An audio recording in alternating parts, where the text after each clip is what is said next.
تو اپنی حاجت کو پوری کرانے کا طریقہ میں بتا رہا ہوں. 2 رکعت نفل پڑھیے، اس کے بعد اللہ سے مانگیے. مانگنے کے ادب بھی بتائے تو، حالانکہ اس میں نہیں ہے لیکن بتائے تو ادب کیا ہے مانگنے کا، ورنہ یہ ادب بھی ہم بھول جاتے ہیں. آپ صلی اللہ علیہ وسلم نے ایک بار دیکھا ایک شخص آیا، اس نے 2 رکعت نماز پڑھی، اس کے بعد اس نے دعا مانگی اور چلے گیا. آپ نے کہا اس کی قبول نہیں ہوئی. پھر ایک شخص آیا، 2 رکعت نماز پڑھی، اس کے بعد اللہ کی حمد و ثنا کی، اللہ کے رسول پر درود بھیجا اور پھر دعا کی. آپ نے کہا قبول ہو گئی. تو دعاؤں کے آداب کیا ہے؟ نماز پڑھا آپ نے 2 رکعت نفل، اس کے بعد سب سے پہلے اللہ کی حمد و ثنا کیجیے. اب اللہ کی حمد و ثنا کیا ہے؟ کوئی بھی سورہ فاتحہ پڑھی حمد و ثنا ہے، سورہ اخلاص پڑھی حمد و ثنا ہے، تعریف کیجیے اللہ کی، آیت الکرسی پڑھی حمد و ثنا ہے. خاص الفاظ کوئی ثابت نہیں، رسول اللہ جو پڑھنا چاہے پڑھی، ہوگی حمد و ثنا. رسول پر درود کیا ہے؟ اللہم صلی علی محمد، درود ابراہیم پڑھ لیجیے. پھر کہیے اپنی دعا، اے اللہ میرا فلاں مسئلہ فلاں مسئلہ فلاں مسئلہ فلاں مسئلہ فلاں مسئلہ فلاں مسئلہ، ایسی دعا کیجیے. اور اس میں بھی یہ دعا کیا کیجیے ہمیشہ، ورنہ ایسا نہ ہو کہ ہم اپنے بد دعائیں اپنے لیے مانگے دعا سمجھ کر. اے اللہ میرے لیے خیر اور بہتر ہو، اس دین کے لیے، میرے معاش کے لیے اور میری آخرت کے لیے تو قبول کر. اس میں بھی اگر آپ جلبازی کرنی ہے اللہ یہ ہونا ہی چاہیے، تو کبھی کبھار دعا کی شکل میں بد دعا مانگتے اپنے لیے، تو ہم سمجھ رہے یہ بہتر ہے، کل کو پتا چلا نقصان دیتی. ایسی دعا کیجیے، اللہ اگر میرے دین کے لیے، معاش کے لیے، آخرت کے لیے عافیت ہو، اچھا ہو تو نزدیک کر، مجھے اس سے نزدیک کر، یا اگر میرے دین اور معاش اور آخرت کے لیے برا ہو تو اس سے مجھے، ایسی دعا کیجیے. ورنہ کبھی کہہ رہا ہوں دعائیں تو مانگتے اللہ کو، لیکن درجہ تو بد دعائیں رہتی اپنے لیے. ہم کو تو نہیں معلوم یہ اچھا ہے برا ہے، بس مانگ رہے یہی چھوڑا. جب دے دیتا ہے تو پھر بولتے ہیں یار میرے ساتھ ایسا کیوں ہوا؟ تو آپ نے ضد ایسی کی تھی. آپ بہتر انداز سے اللہ سے مانگتے، تو اس کے ادب کیا ہے؟ اللہ کی حمد و ثنا، رسول اللہ پہ درود، اور اپنی حاجت کا پھر اللہ کے سامنے رکھنا اور اللہ کو اس معاملے میں سپرد کر دینا. تو بہتر جانتا ہے، میں تو مانگ رہا ہوں، بہتر ہے تو مجھے دے دے یہ چیز، اگر میرے لیے بہتر نہیں تو مجھ سے دور کر دے. ٹھیک. اور دعاؤں کو پکے الفاظ میں مانگنا چاہیے، یہ بھی ایک ہم سے غلطیاں ہوتی ہیں. رسول اللہ فرمایا دعاؤں کو پکے الفاظ میں مانگو. اے اللہ تو یہ چاہے تو ایسا کر دے نہیں مانگنا. اللہ کو کون، اس کے اوپر کون ہے جو اس کو چاہے گا؟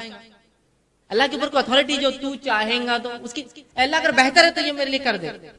پکے الفاظ سمجھے؟ رسول اللہ فرمایا دعائیں پکے الفاظ میں کیا کرو، کچے الفاظ میں نہیں. اے اللہ اگر تو بہتر سمجھے تو کر دے. کیوں؟ اللہ کو معلوم ہے کیا بتا، اگر اللہ بہتر ہو تو کر دے، تو بہتر سمجھے تو کر دے. کیوں؟ بہتر ہو تو کر دے، بہتر نہیں ہے تو مت کر. پکا الفاظ، کچے الفاظ مت ادا کیجیے، ایسے الفاظ مت ادا کیجیے ڈاماڈول والے ہو. یہ تو اللہ کے اوپر رسول اللہ فرمایا حاکم تھوڑی ہے جو طے کریں گا. تو چاہے تو، چاہت کیا ہے؟ اللہ تو سمجھے بہتر تو کر دے، نہیں سمجھے بہتر تو میرے لیے برا ہے تو دور کر دے مجھ سے. رسول اللہ دعائیں پکے الفاظ میں مانگا کرو، یہ مت کہا کرو تو چاہے تو فلاں، تو چاہے تو اللہ کے اوپر کوئی تو اتھارٹی ہے جو اس کی چاہت اور نہیں چاہت. پکے الفاظ میں اللہ بہتر ہو تو کر دے، نہیں بہتر ہے تو دور کر دے، بس ختم.